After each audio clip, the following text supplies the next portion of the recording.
Bendecidos, tu hermano Willy Vanegas, ministrándole a tu espíritu con un mensaje más de gracia y por gracia.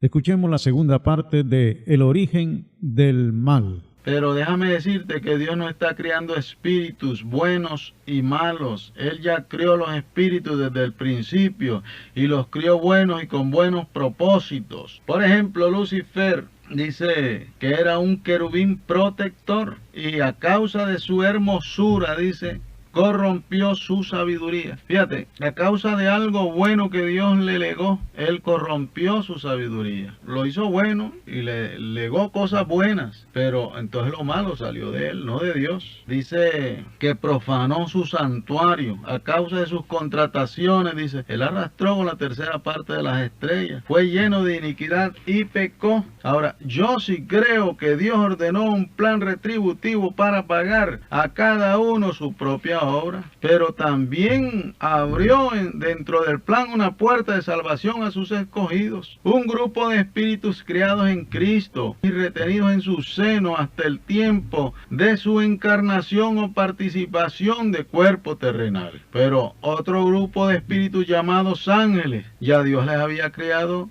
cuerpos celestiales. Fíjate que estos espíritus, aunque eran en sustancia igual que los llamados hijos, y les había asignado moradas en los cielos, y dentro de estos ángeles habían principados, autoridades y potestades. Apocalipsis 12 dice, alegraos cielos y los que moráis en ellos. Y dice Pablo, por esta causa doblo mis rodillas ante el Padre de nuestro Señor Jesucristo, de quien toma nombre toda familia en los cielos. Así como también en la tierra hay familias, así en los cielos hay familias. Pero hubo también ángeles que pecaron, que abandonaron su propia morada, que no guardaron su dignidad, sino que desearon irse en pos de vicios contra naturaleza. Estas habitaciones o vestiduras terrenales no les pertenecen, sino a aquellos espíritus sin cuerpo que estaban esperando nacer en cuerpos humanos, cuyos nombres están escritos en el libro de la vida, predestinados para vida eterna en Cristo Jesús. Pero estos otros espíritus desobedientes están destinados a destrucción, a su propia desperdición,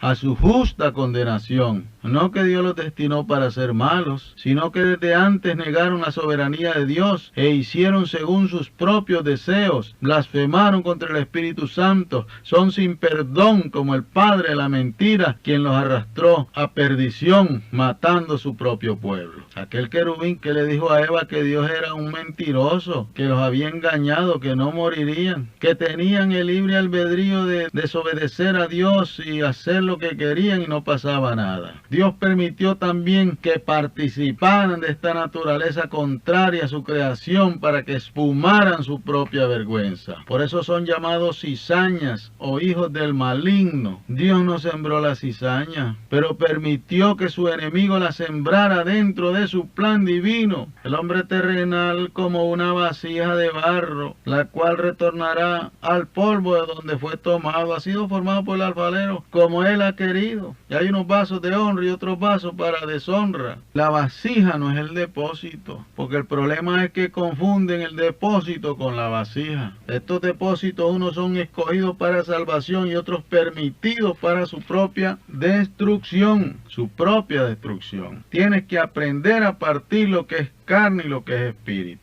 Así que el mundo y las vasijas fueron creadas por Dios para heredar a sus escogidos a través de la fe y enlazar en las obras de sus manos a sus enemigos. No es Dios creador de la maldad, sino creador del castigo por la maldad. Dios creó la paz, pero también la adversidad.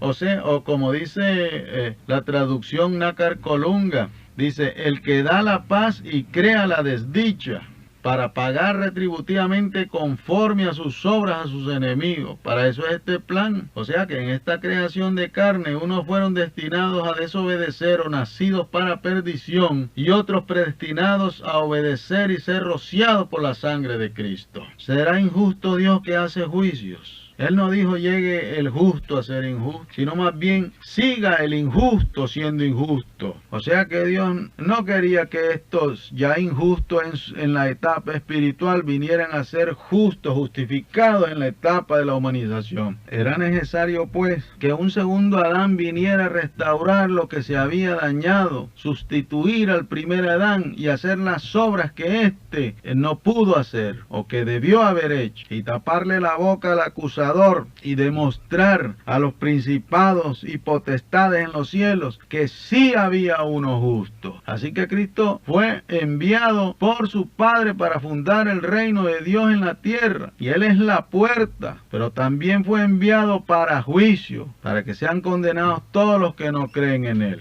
Juan 5:22 dice que el Padre a nadie juzga, sino que todo el juicio lo ha delegado a su Hijo Jesucristo. En otras palabras, estos injustos que blasfemaron contra Dios, contra su soberanía, no serán perdonados. Así que la lucha no es contra carne ni sangre, mi hermanito. Son principados, potestades, gobernadores de las tinieblas. No es contra Adán y su descendencia. Por la muerte física ya fue establecida. Todos los hombres vuelven al polvo donde fueron tomados, no al lago de fuego. Este lugar es para Satanás y sus ángeles, pero estos seres antes tenían que ser hallados convictos y o sea juzgados para ser condenados eternamente. Ahora, ¿cómo Dios juzgaría a estos seres espirituales que personifican el mal? No podían ser juzgados en su etapa espiritual por no tener ley, porque donde no hay ley no se inculpa por el pecado. Pero no los juzgaría Dios en un culpable Adán, sino en un inocente Jesús, en quien están escondidos todos los tesoros de la sabiduría de Dios, y en ningún descendiente de Adán había suficiente justicia como para juzgar a Satanás. Pero en Jesús sí hay motivo suficiente para juzgarlo. Primero, Dios mismo estaba en Cristo. Él mismo pastoreó sus ovejas.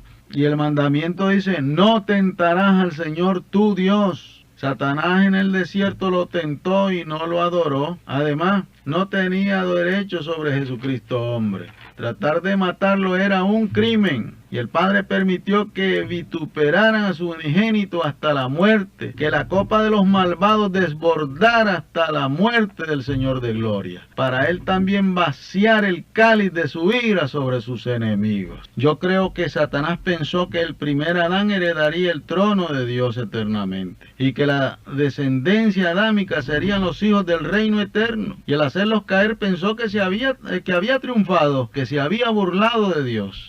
Lo que no sabía, que estaba en el secreto de Dios, es que tenía preparado hacer nacer otro cuerpo sin pecado llamado el segundo Adán, y haría nacer allí a su Hijo Jesucristo, y que a su descendencia llamaría a los nacidos de nuevo, los cuales no serían engendrados de carne, ni sangre, ni de voluntad de varón, sino de Dios.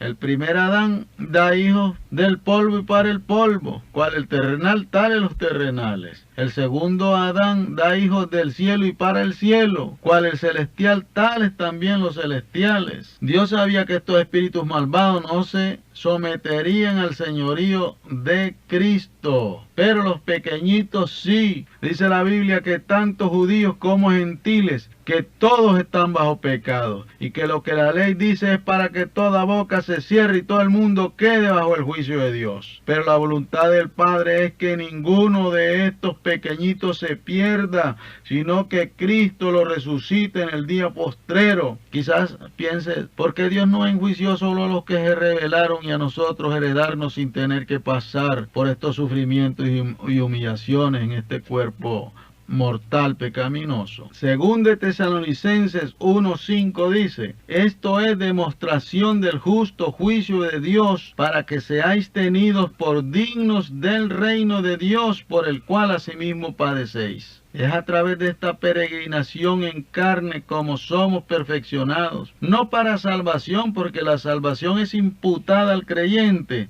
a través de la obra perfecta de Cristo Jesús, pero somos partícipes de sus padecimientos para que como Él aprendió la obediencia, asimismo nosotros también aprendamos obediencia. Y si a través de este cuerpo de la humillación nuestra nos hemos humillado ante Él y padecemos sus insultos, sus calumnias, sus aflicciones, y si nos hemos negado a esta vestimenta corruptible, seremos fieles en aquella que en nosotros ha de manifestarse. Y ya no tendremos arte ni parte con el primer Adán, sino que nuestro progenitor será Cristo completamente. Así como nacemos en Cristo en espíritu que no peca, así naceremos en Cristo en cuerpo que no peca. Bendecidos.